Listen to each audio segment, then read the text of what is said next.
Luis, buenos días, ¿cómo estás? Y buenas noches para la noche. ¿Qué tal? ¿Cómo estás, Luis? Ajá. Hola, buenas noches, Yolanda. Hoy día viernes 23 y estamos en dos tipos de horarios, porque desde Perú, 9 de la mañana, ¿no? Nuestro programa normalmente sale en la noche, pero hoy 9 de la mañana y estamos también desde horario peninsular a las 4 de la tarde en Bruselas y Madrid. Eh, justamente hemos hecho esta ocasión de este programa el día de hoy porque tenemos una invitada súper especial que hemos estado avisando desde hace ya unos días atrás, que es Isiar Villacieros, que nos ha concedido una entrevista para hablar sobre el duelo desde una perspectiva sistémica, ¿no? Teniendo en cuenta esta difícil situación que afrontamos por COVID-19, vamos a hablar con ella, ¿no? Entonces, Yolanda, te doy el pase para que puedas ayudar a presentarnos a Isiar. Sí, entonces ella es Isiar Villacieros, ella es experta en terapia familiar sistémica y cuenta con 16 años en experiencia clínica. Isiar es doctora en psicología y migraciones internacionales. Ella es egresada de la Universidad Pontificia de Comillas de España. Isiar, bienvenida, qué alegría de tenerte en esta plataforma y de verdad nuestros corazones, tanto de Luis y el mío y de los que te conocen, están saltando de alegría de verte. Una súper profesional, una súper mentora, una súper maestra hemos tenido. Y ahora tenerte aquí, Isiar, de verdad, es lindo. Muchas gracias, Yolanda. Muchas gracias, Luis, por esta invitación. Yo también estoy encantada de estar aquí. Muchísimas gracias por esa generosísima introducción. Encantada de hablar de este tema que es tan importante, además, en lo que estamos viviendo ahora, ¿no? Este tiempo. Sí, sí, sí. Y Así es, justamente Isiar. ahora, ajá, a nivel Sí, mundial estamos viviendo una pandemia que nos toca a todos, ¿verdad? Este año el planeta entero estamos casi unificados, uniformados por este tema del duelo, del dolor, de la pérdida, de la incertidumbre. Y de una u otra forma, pues todos somos afectados en esta experiencia del COVID, ¿sí? Entonces, muchísimas familias han experimentado la pérdida. Entonces tú nos vas a compartir, nos vas a hablar sobre este proceso del duelo y desde esta mirada sistémica, ¿verdad? Así Sí. es. Y queríamos empezar este programa también compartiendo un poquito de cifras al respecto sobre el tema de fallecidos en el COVID, ¿no? Como para contextualizar un poco la situación que está afrontando nuestro país y el mundo. Entonces, le voy a agradecer a Daniel, que nos apoya también desde la Conferencia Episcopal Laicos y Juventud, para que nos ayude a proyectar un poquito la imagen que estoy compartiendo y de esa manera podamos revisar un poquito más estas cifras. Bueno, la estadística está cargando, es una estadística actual que se va actualizando, ¿no? Pero hay tres indicadores al menos que quisiera mostrar el día de hoy en este programa. El primero tiene que ver con los muertos en el mundo, ¿no? Por 100.000, cada 100.000 habitantes, Perú, ¿no? Encabeza el ranking con 106 muertos, 106,2 muertos por cada 100.000 habitantes, ¿no? O sea, es bien alarmante la situación que afronta nuestro país porque, claro, al tamaño de nuestro territorio, ¿no? Lo que está pasando es que tenemos bastantes muertos a comparación de otros países como más grandes como Estados Unidos o Brasil, que son países que encabezan la lista de más fallecidos por coronavirus, ¿no? Entonces, Perú encabezando la lista, pero por tamaño, digamos, de habitantes, ¿no? Perú, después Bélgica, Bolivia, Brasil, España, Chile y Ecuador. Otra cifra interesante es la que hay aquí, ¿no? Que esta es la cifra de números de personas fallecidas por coronavirus hasta el 23 de octubre, ¿no? Entonces, Estados Unidos encabezando, pero es un país bastante grande. Luego Brasil, ¿no? la India, México, Reino Unido, Italia, España, donde se ha hablado en Francia también, Italia y Reino Unido, que se ha empezado pues esta segunda ola y tenemos entendido que ha sido con bastante fuerza. Nosotros estamos terminando la primera ola y estamos con 33.984 fallecidos, ¿no? Y finalmente esta estadística más nacional que finalmente nos muestra, digamos, los fallecidos en el Perú. 33.984 fallecidos hasta el momento.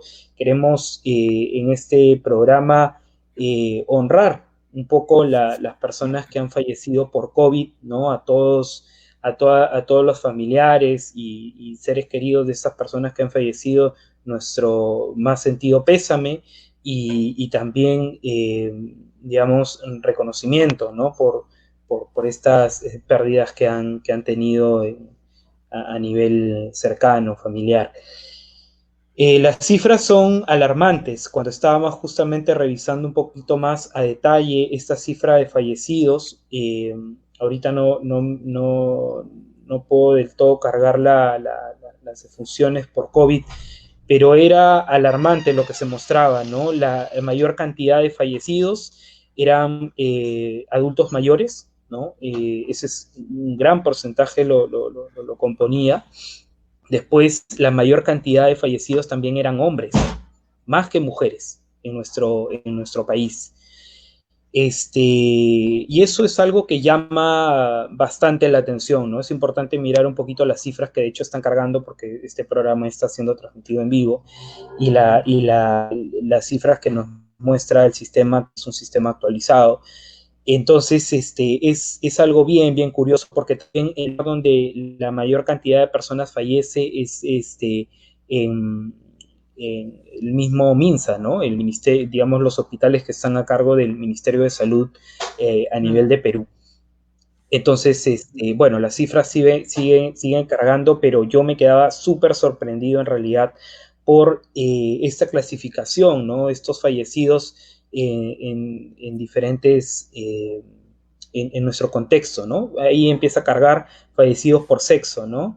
El 69.44 son hombres, el 30.53 son mujeres. O sea, cuando les decía que mayor son hombres los que han fallecido es tomar en cuenta, ¿no? Y por otro lado, ¿no? Lo que les decía, la mayor cantidad de fallecidos, adultos mayores, 23.768, adultos, 932 fallecidos, jóvenes, 324, niños, 113 y adolescentes, 47. Vemos la escala, ¿no? Lo que les decía, ¿no? Los hospitales del MINSA han sido en donde más han fallecido los peruanos fallecidos por COVID. Y bueno, por mi parte es eso que quería compartir.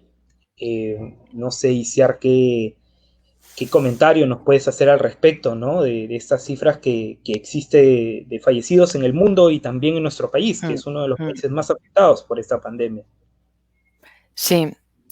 Sí, no, los datos son alarmantes, ¿no? También yo comparto con vosotros que vivo en Bélgica y es el segundo país, si os habéis fijado en la estadística, a nivel de contagios por número de habitantes también, porque Bélgica es un país muy pequeñito y sí que tiene más o menos un sistema organizado a nivel sanitario, pero igualmente se está viendo colapsado, ¿no?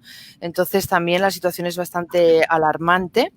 Y luego otro dato que es interesante, yo creo, es que siempre desde el inicio hemos pensado que esta era una enfermedad que afectaba principalmente a adultos mayores, pero en España ahora se está viviendo en la segunda oleada muchos contagiados jóvenes y muchas muertes inesperadas, justamente porque nos hemos confiado, hemos pensado que solo afectaba a los mayores. Y claro, a nivel ya enlazándolo con el tema del duelo, sabéis que a nivel psicológico un duelo inesperado, por ejemplo, una persona joven que no se espera que vaya a fallecer porque está sana normalmente, es un shock muchísimo mayor que procesar, ¿no? Y que elaborar cuando tenemos estas pérdidas de jóvenes. Y veo que, bueno, principalmente los números en Perú son de personas mayores, pero igualmente tenéis datos de jóvenes. Incluso me ha sorprendido sorprendido el número de niños, porque al principio se pensaba que los niños no se contagiaban de esto, ¿no? Y sí que lo tenéis en la estadística, sí que están apareciendo. A nosotros en España nos está tocando más en la segunda oleada y quizá, bueno, pues ahora se pueden ver otros perfiles, ¿no?, de la enfermedad. Y cómo afrontar esto a nivel psicológico, a nivel de duelo, pues es otra historia, ¿no? No es una persona mayor que ya ha vivido toda su vida, ¿no? Es otra la realidad. Sí. Pero Así es. perder, o sea, si nos ponemos en esta situación de perder a los padres, que los padres pierdan un hijo, adolescente o joven, es muy fuerte, muy impactante. Y en este proceso de duelo, pues, ¿no? se viven diferentes etapas. El enojo, la rabia. Entonces, de pronto, cómo esto afecta al sistema, ¿no? Padres, hijos, los que viven, y cómo estos de pronto lo viven y lo expresan. No, entonces, de pronto, ¿cómo influye toda esta pérdida en el sistema? Sí, bueno, lo principal que me estoy encontrando, que se está viendo a nivel familiar, es como, lo primero, cómo expresar a nivel familiar las emociones y los sentimientos que nos ha producido la pérdida. Porque esta es una de los primeros pasos a hacer para elaborar el duelo, es expresar lo que uno siente. Y esto se está bloqueando debido a todos los mecanismos de protección que está habiendo en los hospitales y para elaborar y hacer ritos, hacer funerales, hacer despedidas como más estructuradas. Estamos perdiendo toda esa posibilidad donde la gente ahí expresaba, hablaba con su familia, contaban sus vivencias sobre la persona perdida y podían también expresar sus emociones y llorar a esa persona, ¿no? Entonces, esos espacios se están perdiendo debido al coronavirus y también se está perdiendo por estas protecciones que ahora son obligatorias en los hospitales, el hecho de poder acompañar a tu familiar, ¿no?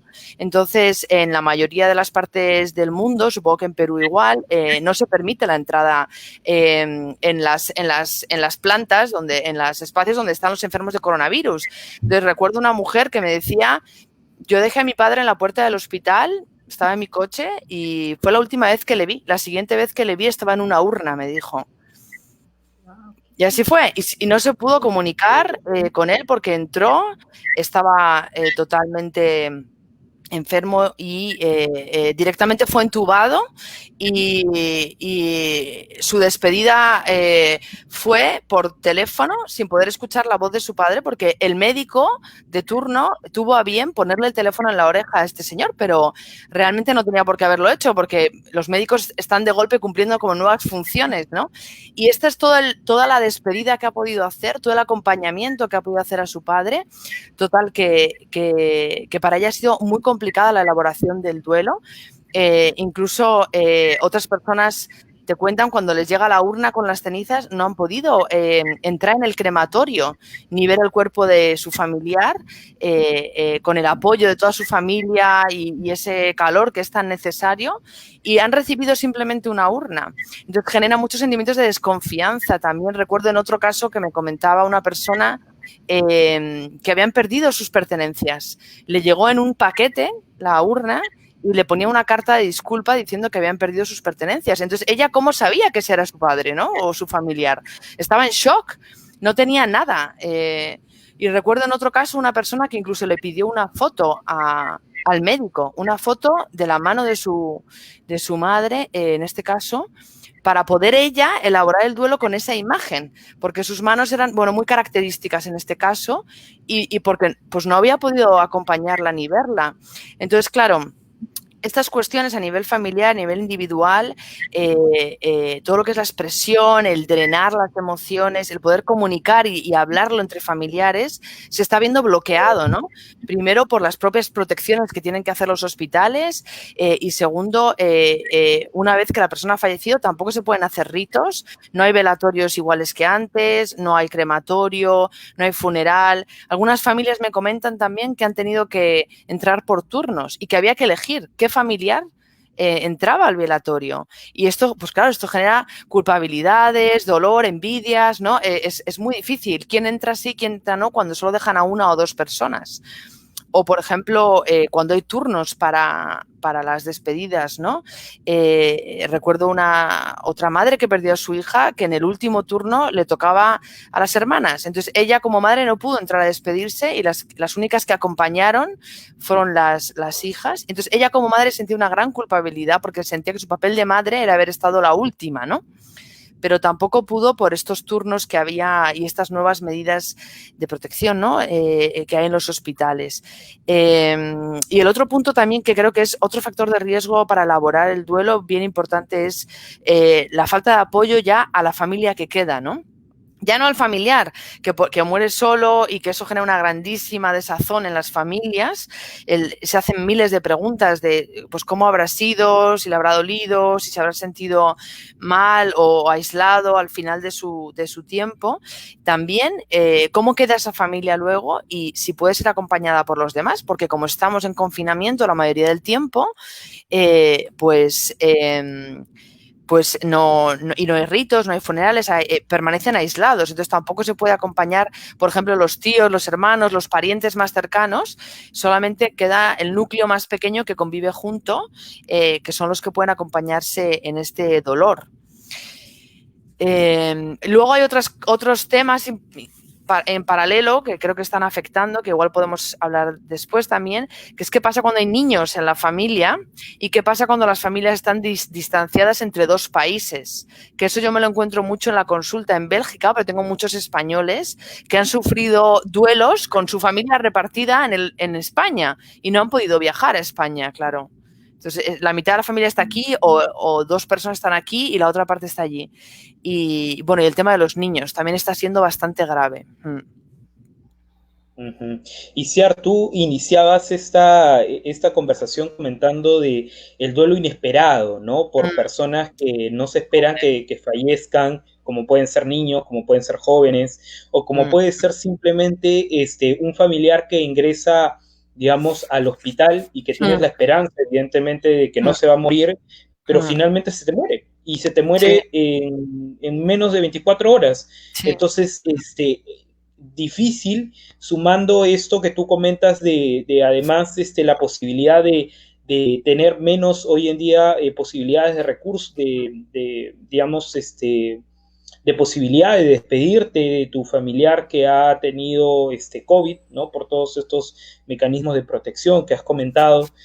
Qué difícil afrontar un duelo en ese sentido, ¿no? Y luego lo último que comentaste con hijos repartidos o con un familiar bastante distante, qué complicado puede ser realmente afrontar un duelo, ¿no? Yoli sabe que hace poco en mi familia, por ejemplo, nosotros hemos tenido un tío que falleció por coronavirus, y él estaba en Argentina, ¿no? Su familia, gran parte de su familia está acá, mi abuela está acá, y su hija estaba un poco distante, ¿no? Pero este tema también de él falleció después de 2 semanas de estar, digamos, entubado, y es diferente, ¿no? Porque una persona que ya está en hospital, que está en cuidados intensivos, que está en un tiempo y el médico te dice, te llama y te dice, ten cuidado porque en cualquier momento se te puede morir, no está respondiendo a esto o a lo otro, a tal medicamento, es pues distinto y te va preparando, ¿no? Como para de repente un peor escenario, ¿no? A comparación de una persona que entró y rápidamente se fue. Sí. Sí, claro, hay algunas diferencias, ¿no? Las muertes por COVID en muchos casos están siendo muy repentinas, lo cual genera un fuerte shock a la persona, ¿no?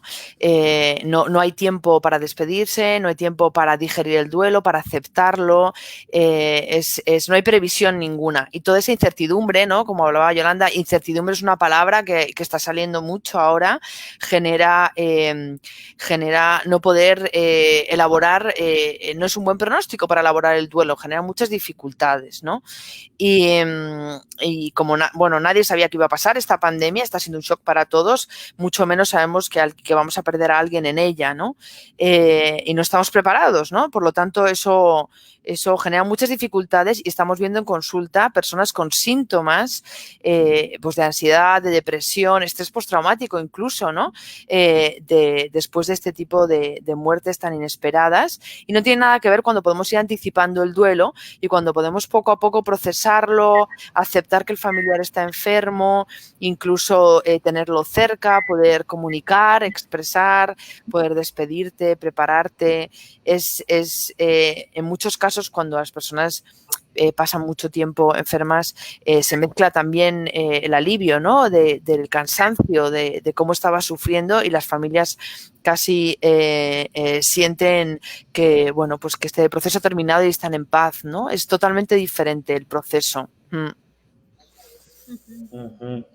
Y gracias por comentar esto, Iciar, porque nos ayuda a justamente lo que aparecía hace un rato en pantalla, ¿no? La diferenciar entre un duelo anticipado y un duelo en donde ya esto se ve venir, ¿no? Y que de repente al final, para que la persona descanse en paz, de repente es lo mejor, ¿no? Es muy polémico, es como hablar de algunos temas como bien polémicos como la eutanasia o no, pero bueno, de todas maneras es algo a conversar.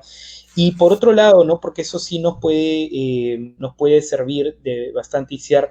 ¿Qué podrías comentar de cómo este tema del fallecimiento, ¿no? de una persona por COVID termina afectando a las familias o al núcleo más cercano, ¿no? Porque, claro, por ejemplo, yo recuerdo bastante la formación que hemos recibido contigo de psicología sistémica, ¿no? Y cuando hablamos de sistemas, no solamente hablamos de una familia, sino hablamos de un entorno, ¿no? De un entorno familiar o un entorno amical, o también de una sociedad, una comunidad, ¿no? En nuestro país existen algunos lugares en donde existe ese sentimiento de comunidad, que todos se conocen, y perder a una persona, ¿no? Termina afectando bastante. ¿Cómo se podría, pues, afrontar esta situación desde una intervención o más sistémica de esto, ¿no? ¿Qué nos podrías decir al respecto? Bueno, yo creo que hay que ser creativo, ¿no? A mí me parece que en estos tiempos hay que inventar muchas cosas nuevas, porque estamos teniendo duelos sin cuerpo, ¿no? Y entonces hay que inventar despedidas, hay que inventar rituales, hay que inventar nuevos funerales, yo estoy escuchando y veo en algunos pacientes nuevas ideas. Por ejemplo, personas que están en distintas partes del mundo están asistiendo a funerales improvisados y hechos, ¿no? Con un pequeño grupo de familiares a través de videollamada. También se están abriendo páginas de Facebook donde distintas personas pueden conmemorar y honrar a la persona que se perdió con una foto, con un comentario, y se abre un grupo solamente para despedirse de esa persona, y sería como un funeral virtual, ¿no? De alguna manera. Otras cosas que funcionan son los grupos de WhatsApp, ¿no? Algunas personas no pueden verse o darse ese apoyo y acompañarse, pero pueden encender una vela en su casa. Esto es algo que de hecho, una persona me contó que le sirvió bastante, y otra amiga suya, 3 personas y otros familiares se unieron y pusieron una vela todos al mismo tiempo en su casa, hicieron como este ritual de honrar a esa persona y de despedirla, y mandaron fotos al grupo de esas velas y pudieron expresar en ese grupo que era más amplio, ¿no? Que la familia era también amigas y comunidad y vecinos y parte de las personas que conocían a esta persona, todo lo que querían decirse, ¿no? Y crearon ese grupo específico para poder expresar. O sea, yo creo que cualquier canal que favorezca la expresión emocional y que permita el drenar los sentimientos es importante. También es importante decir, como comentabas antes, que a veces hay situaciones que parece que no se pueden hablar o que son tabú, que son más feas, pero en caso de duelo no hay emociones prohibidas.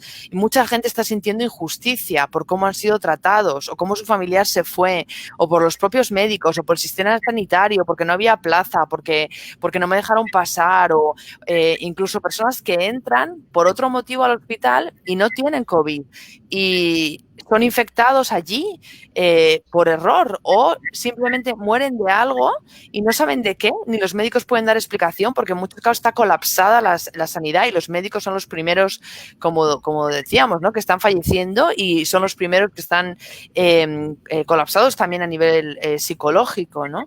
Entonces, creo que es importante dar permiso a todos los sentimientos y a todas las fuentes de expresión, y es sano sentir rabia, enfado o sentimientos de injusticia o de no haber sido bien tratado, y todo eso poder expresarlo, como decía, a nivel no solo individual, sino con el núcleo con el que vives y estás confinado, y poder sacarlo a nivel comunitario, amigos, vecinos, por otras vías, ¿no? Depende de las normas del país. A veces se permite salir al aire libre con una distancia social y con toda la protección de la mascarilla y demás, y se puede hacer algo de ese tipo, ¿no? Pero yo sí creo que es necesario inventar formas nuevas para poder elaborar ese duelo, ¿no? Y estar muy atento a lo que necesita cada uno, porque otro factor de riesgo que comentaba antes, que es muy importante, es que ya no hay apoyo social, ¿no?, a esas familias. Entonces, como decías, Luis, la comunidad es tan importante, porque toda la vida han conocido al vecino, toda la vida han conocido a tu papá, y que estas personas te arropen, te expresen su pésame y te acompañen con todos los ritos que tenemos, desde traerte comida hasta visitarte o ir contigo al funeral, pues eso no lo pueden hacer, ¿no? Entonces, ¿cómo lo hacen ahora? Entonces ahí creo que no hay que limitarse, ¿no?, en definitiva. Queda ahí ese vacío. Todo un reto. Ese vacío que es necesario hacer diferentes... Hacerlo diferente, sí. Para poder elaborar ese duelo. Sí. Me quedé un poco reflexionando en lo que ya lo dijiste anteriormente. Claro, que se puede reconstruir con todos estos aspectos que se puede hacer, ritos que se pueden elaborar. Pero me gustaría escucharte un poco más en lo que tú señalabas hace un momento, de que, por ejemplo, hay familias que no pudieron visitar a su paciente, ya solamente verlos en una urna. Entonces, ahí, pues estamos hablando del sistema familiar, bueno, que unos sí tuvieron posibilidades de verlo y otros no. Entonces se puede generar incluso la envidia, el sentimiento de la culpa. ¿Cómo podría, sé que no hay un ABC, pero cómo podría ser un posible para elaborarlo luego estas rencillas en el seno familiar, para que no quede, yo puedo mirar a mi mamá, mejor hubieras entrado tú, o por qué entraste tú? O sea, puede generar esto, ¿no?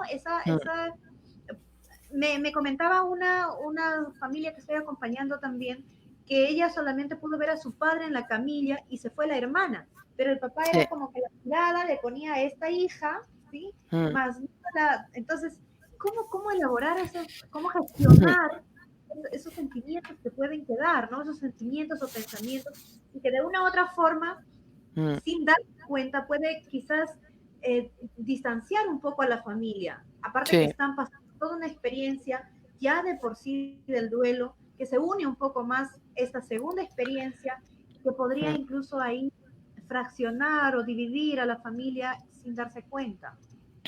Sí, incluso retraumatizar, ¿no?, de alguna forma, efectivamente, porque yo creo que una de las cosas difíciles de esto es que todas esas decisiones son tomadas muy rápido. Me pongo en el caso de la persona, de esta mujer que te hablaba, que el papá se iba en la camilla y hubo que elegir, ¿no?, quién entra, la hermana o yo, y entró la otra, ¿no? O sea que, y lo mismo me comentaba esta otra familia, que había turnos y ellos iban rotando en los turnos, pero dio la casualidad que las últimas personas en ver a esta persona eran las hermanas y no la madre. Entonces la madre sentía que ella como madre había fallado, porque en su papel de madre ella debía haber sido la última en verla, pero por las circunstancias y los turnos nadie sabía que iba a pasar eso, ¿no? No sabían cuánto tiempo les quedaba, ¿no? Entonces yo creo que es bien importante, si se puede, hablar y prevenir. Si se puede, entre los familiares, poder decir cómo vamos a hacer esto, si vamos a hacer turnos, de qué manera van a ser, quién va a ir primero y quién no. O sea, si se puede negociar y hablar esto de una forma pues positiva, cariñosa, ¿no? Respetuosa entre todos, y que cada uno pueda expresar cómo se siente y se siente cómodo, ¿no? Cediendo el turno, o qué persona piensan que tiene que estar acompañando más o menos en caso de que se pueda. Si hay tiempo y se puede prevenir, sería ideal, porque es cierto que las decisiones están siendo muy rápidas y sin pensar en muchos casos, y luego se está viendo que generan sentimientos de culpa, muchísima ansiedad y depresión después de la pérdida. No, esto está dificultando no poder elaborar, ¿no? El duelo, y es muy complejo. Creo que después de la primera fase del shock, del duelo, y de sacar y drenar toda la tristeza y poder comunicar y expresar en la familia todos estos sentimientos, incluso poder hablar de juntos, ¿no? De por qué entraste tú y no yo, de cómo fue ese momento para mí, de ese enfado, esos celos, como poder echar una perspectiva atrás, ¿no? Y como yo le decía a esta madre, que cuando tuviera tiempo de mirar sus fotos de pequeña y de ver cuánto ella le dio en vida, ¿no? Porque ella se estaba quedando fijada en el último minuto que no le pudo dar, pero ella la había criado toda la vida y le dio todo como madre, ¿no? Desde que fue un bebé, evidentemente. Entonces, bueno, pues como que esto fue una nueva perspectiva para ella, verse como madre que cuida y que acompaña a lo largo de 20 y pico años, no el último día, la última noche en el hospital que no me permitieron entrar, ¿no? Y bueno, creo que es muy complejo, pero cuando van saliendo los sentimientos y el duelo va avanzando y las personas pueden entrar en otra fase más reflexiva, también pueden ver esta perspectiva, ¿no? Y hablar de la persona en familia, eso es también muy saludable, ¿no? No congelar duelos, no convertirlo en un tema tabú, sino que cuando se junte la familia, poder juntos hablar de ella, hablar de toda su vida, cómo fue, sacar fotos, ver su ropa, las cosas. Bueno, es un poco ir moviendo las fases del duelo como haríamos de forma individual, pero en este caso siendo consciente que ha habido muchas más dificultades, incluso, bueno, adversidades que pueden ser traumáticas, y que juntos podemos darnos ese espacio para ir elaborando, ¿no? Que al fin y al cabo todos han perdido, ¿no? A esa persona y han sufrido toda esta dificultad, ¿no? Para elaborar, y así pueden como ir buscando sus formas de hacer despedidas, ¿no? Me parece muy valioso, Isiar, esto que nos trae como estrategias a hacer, digamos, tras la muerte o la pérdida de un familiar, ¿no? Digamos, y hoy en día es un poco más complejo porque evidentemente tenemos restricciones para salir, pero hacer estas cosas de repente desde la virtualidad, ¿no? El compartir fotos, tú has dicho, el hecho de repente también de encender una vela y compartir un espacio, una sala de Zoom o una sala, simplemente escribirse entre sí, sostenerse, ¿no? La ropa del familiar que falleció, traer a las historias, ¿no? De quién en vida fue tal persona, puede ayudar a cerrar esta historia, ¿no? Porque en el duelo una cosa que así como al inicio de repente uno no acepta la noticia, ¿no? Parece que no es verdad y cómo se fue, ¿no? Estás en una etapa de negación, en shock, y luego empiezas a aceptar, se fue, y hay que cerrar el círculo, ¿no? Entonces, para cerrar el círculo, todos estos elementos que nos comentas nos parecen importantísimos. Y ha habido algunas personas que nos han estado escribiendo algunas preguntas, ¿no? Diego Portillos mandando sus saludos, pero también Sor Caro Solari, ¿no? Que dice, ¿las palabras consuelan o sobran frente a la pérdida? ¿Cómo evitar que el joven se cierre o genere sentimientos negativos, autodestructivos? Gracias. Sí. ¿Contesto? ¿Sí? ¿Respondo? Sí.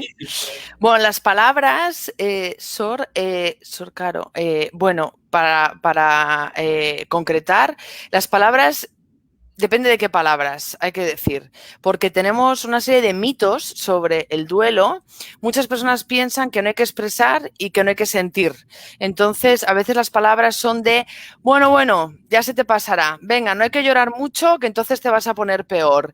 Bueno, no llores por este hijo, tienes otros hijos. También he escuchado, ¿no? Y parece increíble, ¿no? A veces las palabras... hay que saber qué palabras decir, digamos, porque hay cosas, todo lo que son mensajes de no sientas, no expreses, esto va a pasar, como de apresurar el proceso, no sirve para nada, porque no le llegan a la persona. La persona lo que tiene que hacer es tener un espacio de escucha y de poder drenar y sacar sin juicio. Y si la persona dice que está rabiosa, pues escuchamos sobre su rabia. Y si la persona dice que esto es injusto, pues escuchamos sobre la injusticia. Y si lo que siente es una enorme pena y tiene que llorar y está confusa y hace 1000 preguntas, pues le escuchamos en silencio. A veces es mejor estar en silencio, sinceramente. O simplemente decir, aquí estoy para ti, lo que necesites, no te juzgo. Porque aquí no hay bueno ni malo, no hay lo que se debe y lo que no se debe sentir. El duelo puede ser vivido de muchas maneras y tampoco hay prisa en el proceso de duelo. Si queremos acompañar a alguien, hay que darle su tiempo. Y hay personas que hacen el duelo a un ritmo, otras a otro, algunas necesitan expresar mucho, otras son más hacia adentro y prefieren escribir o tienen otras formas, ¿no? Y sobre cómo evitar que el joven se cierre. O genere sentimientos negativos autodestructivos. Es parecido, ¿no? Es darle el espacio. Cuando un joven está generando sentimientos autodestructivos, yo creo que estamos ya un poco tarde. Me da la impresión de que, no tarde, pero está ya el duelo teniendo dificultades para ser elaborado, ¿no? Es cierto que ser joven no es lo mismo, ¿no? Tener una pérdida en la adolescencia o en la infancia no es lo mismo los mecanismos y herramientas que tiene un adolescente para enfrentar a un niño de los que tiene un adulto, ¿no? Entonces, evidentemente, pues si no queremos que se cierre, más que nunca tenemos que estar a la escucha y sin juzgarle, ¿no? Dándole, solamente diciendo, aquí estoy, no te voy a juzgar, aquí estoy para ti, puedes contarme lo que quieras, ¿no? Y verdaderamente tener un oído puro, ¿no? Sin prejuicios, donde el joven, o un lugar donde el joven pueda verdaderamente desahogarse, ¿no? Y si yo no soy la persona, porque estoy también metido en el duelo, porque soy su mamá, su papá, su tío, o si estoy demasiado involucrado o inestable para poder darle esa contención y esa escucha sin juicio, le puedo ayudar con otra persona. Le puedo asesorar para que vaya a hablar con su tío o con su hermano o con otra persona que le vaya a escuchar mejor, ¿no? Eso puede ayudar. O con un psicólogo, si evidentemente el duelo se ha ido complicando y pasa el tiempo y no se procesa. Sobre todo si ya vemos pues, que está siendo autodestructivo para la persona, porque la culpa muchas veces puede generar este sentimiento, ¿no? Autodestructivo y acabar en depresiones o en otros problemas. Interesante, Isier, esto que nos comentas. Yoli. Sí, que quería decirte, es interesante porque por ejemplo, los adolescentes, por estar en su etapa, están viviendo sus propias tareas y a veces cuando viven en una sola casa, por lo general, no por lo general, pero se dan circunstancias o hay casos que los adolescentes no tienen mucho contacto con los abuelos. Pasa en algunos casos, ¿sí?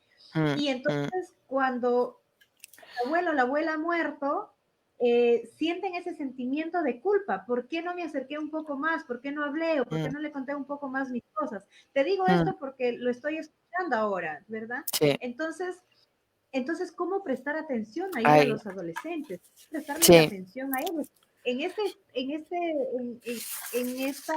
crisis que estamos viviendo, ellos como que quedan casi relegados, ¿no? Por decirlo así. O sea, no se les ha tomado mucho en cuenta, en consideración. Entonces, funciona a ellos este sentimiento de culpa y se aíslan, se callan, no expresan. Entonces, ahí un tema como para tener en cuenta, para reflexionarlo un poco. Sí, ahí hay dos cosas que también hemos hablado mucho del sentimiento de culpa y yo creo que es importante distinguir la culpa racional de la culpa irracional, ¿no? Hay un sentimiento de culpa que puede ser racional cuando yo he hecho algo mal a propósito, cuando he hecho algo mal y me he equivocado y es real, es objetivo y verdaderamente tengo que asumir el hecho, pedir perdón y trabajar en el perdón, ¿no? Trabajar en el, a mí misma y que a la otra persona y reparar. Eso sería una culpa racional, cuando ha habido algo, ¿no? Realmente hecho, ¿no? Con una intención. Pero muchas veces la mayoría de las culpas emocionales o irracionales que se llaman el trabajo es más drenar a nivel emocional, sacar lo que sientes, poner palabras a un nivel más cognitivo y contrastarlo con la realidad, porque a veces creo que nos juzgamos rápidamente desde el presente a mi yo del pasado, ¿no? O sea, ese chico adolescente, digamos, con la información que tiene ahora porque perdió a su abuelo, creo que es injusto decir podía haber, ¿no? Podía haberme acercado más a él antes, pero claro, tú no sabías lo que iba a pasar. Entonces ahí es un poco injusto como tratarse de esa forma, machacarse por eso, porque es fácil prevenir cuando tenemos la información, pero quizás ese chico no sabía que iba a perder a su abuelo. Pensaba igual que tenía todo el tiempo del mundo para acercarse a él, ¿no? Entonces, eso sería algo más irracional, una culpa más emocional que trabajar más sacando, ¿no? Esos sentimientos y pudiendo igual contrastar con la realidad y dando salida, ¿no? A ese malestar, ¿no? No tanto... bueno, no tanto pues de una forma insana, ¿no? Para la persona que le va a hacer más daño, ¿no? Y sí, los adolescentes y los niños hay que darles un hueco especial. Yo estoy de acuerdo contigo, Yoli, que ellos tienen otras formas también de comunicar y otras formas de ser escuchados y creo que ahí a veces no es la palabra tanto su medio, a veces son otras fuentes de expresión y hay que estar atento y hay que observar sus señales y lo que quieren decir y darles esos espacios, ¿no? Muchas veces en esta pandemia se han quedado los últimos, ¿no? Sí, qué valioso esto, Isiar, que traes, ¿no? Porque siempre ha habido este tema de sentir un poco incluso de tensión, ¿no? Porque ya falleció tal persona, ¿qué le voy a decir? ¿No? Es como listo para dar el consejo, listo para decir algo al respecto. Pero a veces tú dices, es más valioso el silencio, pues, ¿no? El silencio puede ser eso que se requiere para dar espacio, para drenar esas emociones y para que alguien las contenga. Lo que pasa es que a veces nosotros mismos tampoco sabemos cómo contener lo nuestro, la del otro, complicado, ¿no? A veces, de repente, a veces se requiere el apoyo de todo un sistema, familia, comunidad, ¿no? Sí, de buscar a otra persona, exacto, ¿no? Si yo no estoy ahora disponible, ¿no? Para dar esa contención y esa tranquilidad de escuchar ¿no? Sin juicio y de escuchar atentamente lo que también a veces es duro para los familiares escuchar las emociones de un adolescente o de un niño y no están preparados, ¿no? O las van a cortar o las van a negar o las van a minimizar o tienen miedo simplemente porque no es fácil tener una persona que está llorando durante media hora, ¿no? Sin parar, genera angustia en nosotros. Y a veces, como dices, Luis, igual hay que buscarle a otra persona, igual hay alguien más preparado para escucharle en la familia, que está más estable, que le puede escuchar, ¿no? En silencio, que puede dar salida a eso, ¿no? Con tranquilidad. Sí, no es fácil Así eso. es, bien. Sí. Por ahí están los Yoli. saludos de Diana. Sí. Sí. Estaba también, bueno, Diana te está enviando saludos y Lo bueno, está veo. reafirmando lo que tú dices, ¿no? Escribe Sí. lo que tú dices. Sí, sí, que es real realmente, ¿no? Sí, estas experiencias de duelo se complejizan Jessica y bueno, Díaz. sí, Jessica Díaz Castro, muchas gracias por el tema. Ahí está Jessica. Saludos para Jessica también, para Jessica, Diego Portillo, ¿no?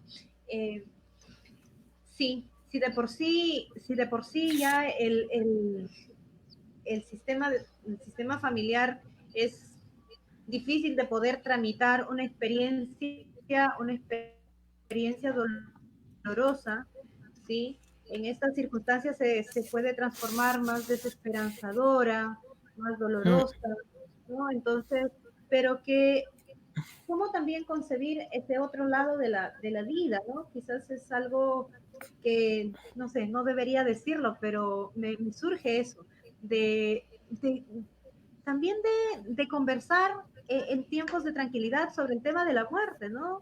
Somos seres mortales, somos seres que en algún momento vamos a transitar por esa experiencia de dolor. Entonces también quizás cómo ir hablando en la familia de esos procesos, cómo ir hablando de la muerte, ¿no? Porque genera la incertidumbre, más aún en este tiempo, y fue muy difícil en los primeros meses del año, mayo, junio, era muy latente el tema de la incertidumbre, me toca a mí o toca a alguien de mi familia, pero estaba muy latente eso, ¿no? Quizás también esta temporada nos valga para hablar sobre el tema de la muerte, expresarlo en familia, hablarlo, tenerlo como más cercano, no un tema tabú. Sí, ahí además lo quiero unir con lo que decía Luis de a nivel de sociedad, ¿qué está pasando con este tema? Yo creo que es verdad que las sociedades cada vez se van distanciando más de esta cuestión de la muerte y se deja como algo tabú, aislado, como aséptico, ¿no? Que no queremos ver, y esta nueva realidad de la pandemia nos ha confrontado de frente, o sea, nos ha confrontado con una realidad que existe y que es humana, y que toda la vida el ser humano ha estado enfrentándola con sus distintos mecanismos. Y una de las cosas que está pasando, por ejemplo, en España, en los medios de comunicación, es que no aparecen las imágenes. Entonces, claro, existe toda una corriente de personas que creen que esto no existe, porque es que ni lo estamos viendo. Y claro, algunas personas que han perdido a su familiar se rebelan contra esto y dicen, ¿dónde está ese sitio para mi familiar? Porque hay mucha fuerza también de los medios de comunicación para sobrevivir, lucharemos juntos, ¿no? Canciones, y todo eso está bien, es bueno, y de hecho se veían... las compras que más se estaban haciendo en España en tiempos del confinamiento más duro era de alcohol y de dulces. La harina se quedó sin stock en los supermercados porque todo el mundo se había puesto a hornear, ¿no? Entonces, ¿eso de qué habla? Eso habla de que cuando estamos encerrados en casa sufriendo una pandemia, lo que buscamos es la anestesia del alcohol, o sentirnos relajados porque esto es demasiado difícil, o comer dulce, que también nos va a hacer sentir bien, ¿no? Segregar oxitocina, serotonina, y claro, eso habla de nosotros como sociedad también, ¿no? Eso es muy interesante. Los vendedores de alcohol en España llevan meses vendiendo tanta cantidad de alcohol como en Navidades. ¡Wow! Increíble. Esto habla de nosotros como sociedad, ¿no? Yo creo. Y esto me llama la atención, Isiar, porque aquí en Perú, cuando empezó la pandemia, la compra de papel higiénico se disparó a tal punto que no había. Sí. No sé si también allá pasó en España, igual. Mismo, ¿no? Igual. En España, en Bélgica, en todos los países creo que ha pasado esta cosa con el papel higiénico. Sí, yo creo que también habla de supervivencia, ¿no? Y protección. Pero ¿qué es lo que comemos? ¿qué es lo que...? Porque al final estas sustancias, tanto el azúcar como la harina, ¿no? Todos los hidratos, como el alcohol, nos hacen sentir diferente. Y creo que son mecanismos para tapar, ¿no? Y también... creo que los medios de comunicación en eso no han ayudado, ¿no? Tampoco como decía Yoli, ¿por qué no tener estas conversaciones y sentarnos en un espacio de tranquilidad a poner palabras a la incertidumbre? Porque verdaderamente el coronavirus, la enfermedad y la muerte son como un elefante en nuestro salón, ¿no? Entonces, sí, pero nadie quiere hablar de ello, ¿no? Y a nivel familiar se podría, en lugar de comer bollos y beber alcohol. Sí, o al menos se podrán hacer las dos cosas, digo yo. Igual se puede hacer un poco de cada, ¿no? La verdad que sí, ¿no? En nuestra sociedad es un tema muy tabú hablar de la muerte, ¿no? O sea, no hable esas cosas, pues ¿cómo vas a hablar? Y ya estás trayendo mala suerte, ¿no? Exacto, hay muchas frases sobre eso. Y esto es cultural, ¿no? Porque yo recuerdo cuando fui a México, en México la muerte se celebra y se comparte, es divertida, hay un día de muertos. Sí, hay un día de los muertos, claro. es muy curioso cómo cada sociedad afronta ese tipo de cosas. Sí, es Sí. muy particular. Claro, claro. Johnny. Sí, sí, sí, sí. Isiar, tus conclusiones finales, por favor, acerca de todo este proceso. Hemos venido hablando, pero como, yo te digo, como quizás como recomendaciones, como alguna, no hay un ABC, no hay una ecuación para poder vivir esta experiencia, pero sí que creo que podemos hablarlo, podemos expresar lo que estamos sintiendo, cómo nos afecta la cólera, la rabia, a veces no lo expresamos. No está bien decir, me da rabia que te hayas muerto, me da rabia que no era tu tiempo, me da rabia que tú hayas entrado primero, me da rabia, me fastidia. No lo hablamos, no lo expresamos. O el miedo a que nos vean los hijos, la mamá llorando, sufriendo, entonces reprimimos y eso nos hace daño, nos afecta, ¿no? Entonces, como ahí, de verdad, lo hemos hablado, lo hemos venido hablando, Isiar, y de verdad súper interesante los puntos que has tocado, nos dan una mirada sistémica en la familia, nos ayudan a comprender estos procesos complejos, difíciles, que toca vivir, que nos ha tocado y nos seguirá tocando en este tiempo y en el futuro, ¿no? Pero sí que la invitación ahí para que seamos, ¿no? Que seamos capaces de expresar lo que sentimos. Sí. Finalmente, emociones y sentimientos, lo que vivimos, ¿sí? Sí, yo creo que eso es lo principal, poder dar salida y expresar las emociones, cualesquiera que sean, sin juicio, y hacerlo juntos, ¿no? Hacerlo con ese apoyo social que está faltando tanto, ¿no? Que estamos viviendo duelos tan solitarios, no solo para la persona que se va, sino para las familias que se quedan. Inventar formas de acompañar, ¿no? Y de que se sientan apoyados, ¿no? Y que puedan expresar. O sea, que yo diría que esos dos puntos son los más importantes y también especial atención a los niños, ¿no? Y los adolescentes que puedan también ser observados y que no se nos pierdan en el camino de todo esto, ¿no? También creo que es importante. Súper, súper. Buenísimo, Isiar, ¿no? Y como comenzaste este programa compartiéndonos, ¿no? No bajar la guardia, porque claro, en nuestro país lo que se reporta es que la mayor cantidad de fallecidos han sido, pues, adultos mayores. Sin embargo, Isiar, que está desde Bruselas, nos informa que en Europa la segunda ola está llegando y está afectando más a población joven, adulta, de alguna manera, ¿no? Y en nuestra sociedad también se ve, ¿no? Jóvenes más como dejando este lado del coronavirus de lado, no tomándoles tanta importancia, ¿no? Exacto. Como que finalmente, bueno, soy joven, tengo un buen sistema inmunológico, no me va a hacer nada, pero aquí no se trata de pensar solamente en si eres joven o no eres joven, sino que también esto afecta finalmente a tu familia, pero también a la comunidad, ¿no? El cuidarse a uno mismo es cuidar al otro, y nosotros queremos invitar a todas las personas que ven nuestro programa desde Laicos y Juventud, desde la parroquia San Cristóbal, desde Facilitando Aprendizajes, que puedan mantener el cuidado, que no bajen las manos, que la pandemia no se ha ido, que todavía no tenemos vacuna, tenemos candidatas a vacuna, ya en algún momento llegará nuestra vacuna, pero hasta entonces no podemos bajar los brazos, no se cuiden, distanciamiento social, lavado de manos permanentemente, ¿no? Tener gel a la mano, ¿no? A veces cuando uno sale fuera de casa. Y bueno, en realidad de nuestro programa nosotros queremos compartir este espacio que ha sido muy interesante de conversación con Isiar. Estamos inmensamente agradecidos, Isiar, por este espacio de conversación que nos ha permitido conversar de un tema muy relevante en nuestro país. Muchas gracias también por la invitación.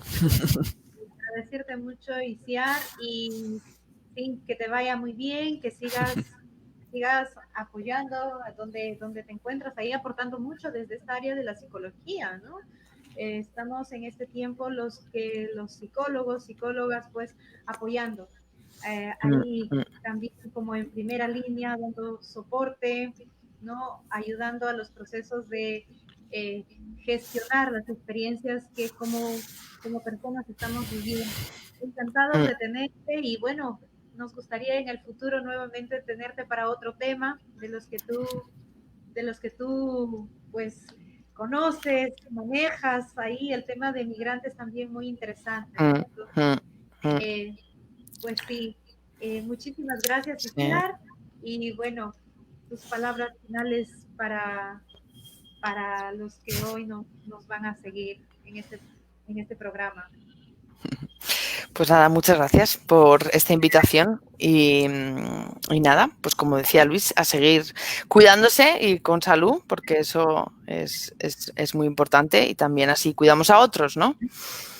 Así que muchas gracias por la invitación, ha sido un placer estar con vosotros y poder reflexionar sobre este tema tan importante. Que estéis muy bien. Gracias por este programa tan interesante. Gracias. Muchísimas gracias. Gracias, Isiar. Un abrazo virtual para ti y para Yolanda también. Igualmente. Sigamos cuidando y hasta el próximo viernes, 8 de la noche, al encuentro contigo mismo. Si les gustó el programa, compártanlo, por favor, porque este efecto multiplicador que nos ha dado Isiar con toda esta conversación puede servir de ayuda a otras personas, ¿no? Efecto mariposa, Gamba, por favor. Gracias. Gracias a todos ustedes. Hasta el próximo viernes. Chao, hasta luego. Chao, gracias. Hasta luego. Gracias.